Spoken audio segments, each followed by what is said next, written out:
নমস্কার বন্ধুরা, মালা রান্না বান্নায় স্বাগতম। আজকে বানাবো আমি দুটো রেসিপি। এই যে একটা আর এই যে ঝিঙে দিয়ে একটা রান্না করব, এই মাছ দিয়ে শুকনো শুকনো করে দেখবেন। আর এটা হলো আলু বেগুন দিয়েও রান্না করব, এইটা একটা ঝোল রান্না করব। আর ঝোলের জন্য এই যে মশলাটা রেডি করেছি, এই যে এখানে পেঁয়াজ বাটা আছে, রসুন বাটা আছে, শীতলও বানাবো আজকে লতা দিয়ে দেখাবো। কড়াইতে দিয়ে দিলাম এই যে তেল, দুটো কড়াইতে দিয়ে দেবো তেল। এই যে দিয়ে দিলাম তেল, খুব বেশি দেব না।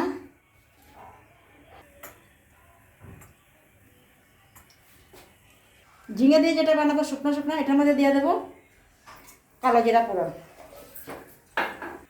এটা মাছের ঝোল বানাবো, এটার মধ্যে দেবো পেঁয়াজ কুচি। সব মাছের দিয়ে দিলাম পেঁয়াজ কুচি। বেগুনের ঝোলে দিয়ে দেবো এই যে নুন পেঁয়াজি আমি দিয়ে দিচ্ছি তেলের মধ্যে। নুনটা দিলে ভালো হবে, এই জায়গায় আপনারা দিয়ে রান্না করে দেখবেন, খুব ভালো লাগবে। এই যে ঝিঙেটা বসেছি, দিয়েছি কালো জিরা ফোড়নে। আর এইখানে দেবো আমি পেঁয়াজ বাটা, তো একটু দেবো রসুন বাটা। এই যে দেখুন পেঁয়াজটা কি সুন্দর লাল হয়ে গেছে। আর তেলটা একদম কম দিয়েছি, আমরা তেল কম খাই। সবজিটাও আমি সাতলায় তেল লাগবে। আমি কী করে রান্না করে দেখুন। এই যে পেঁয়াজটা লাল হয়ে গেছে, এই যে মশলাটা বানিয়েছি, জিরে ধনে শুকনো লঙ্কা আর হলুদের গুঁড়ো দিয়ে দিলাম। ভালো করে মশলাটা কষিয়ে নেব। আর কষানো মশলার মধ্যে দিয়ে দেবো এই যে সবজিগুলো, দেখতে থাকুন পুরো ভিডিও। এটা যে ঝিঙের জন্য বসিয়েছি, পেঁয়াজটা ভাজা হয়ে গেছে। এখন দিয়ে দেবো পেঁয়াজের মধ্যে এই যে ধনে আর শুকনো লঙ্কা আর হলুদ গুঁড়ো, আর কিচ্ছু না।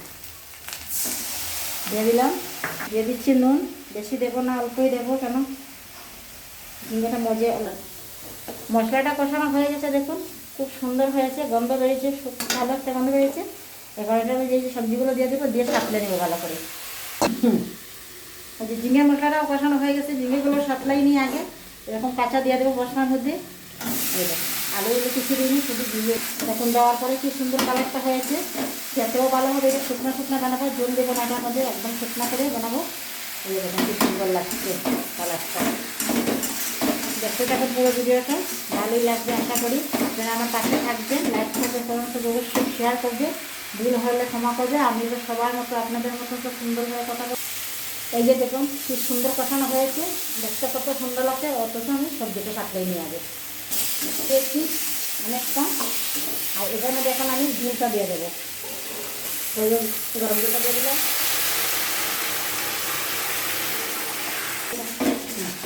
ওই দেখুন ঝিঙাটাও হয়ে গেছে অলরেডি। এখানে ঝিঙে নরম জিনিস, ফটাফট হয়ে যায়, এটা ফটাফট হয়ে গেছে। এই যে খুব সুন্দর লাগছে ঝিঙাটা। দেখুন এটার মধ্যে দিয়ে দেবো দুটো, দিয়ে দিলাম চিরা কাঁচা লঙ্কা, দিয়ে দেবো মাছ, বেশি দেবো না, অল্পই দেবো, কারণ ঝিঙে অল্প আছে। এই যে দিয়ে দিলাম মাছ, আর দেবো না। ঝিঙেটা হয়ে গেছে, এই যে এটার মধ্যে দিয়ে দেবো অল্প, এই যে ধনে পাতা দিয়ে দিলাম। ধনে পাতা হয়ে গেছে, এই দেখুন সুন্দর হয়েছে। নামিয়ে নিচ্ছি। এই দেখুন কি সুন্দর হয়েছে। দেখুন এই যে দেখুন কি সুন্দর হয়েছে তরকারিটা, একদম কম মশলা কম তেল। কারো ক্ষতি হবে না এটা খেলে, সবাই খেতে পারবে। এই ঝোলটা খেলে ভালো লাগবে, মানে পেটের কোনো অসুবিধা হবে না। এই যে হয়ে গেছে। আর মাছগুলো দিয়ে দিচ্ছি, সবগুলোই দিয়ে দেবো, এগুলো আর রাখবো না। এই যে দিয়ে দিলাম ধনে পাতা, হয়ে গেছে দিলাম। এই যে দেখুন পুরো রেডি, কি সুন্দর হয়েছে। আজকের মতো অতটুকুই। টাটা, ভাই ভাই, দেখা হবে পরের ভিডিওতে।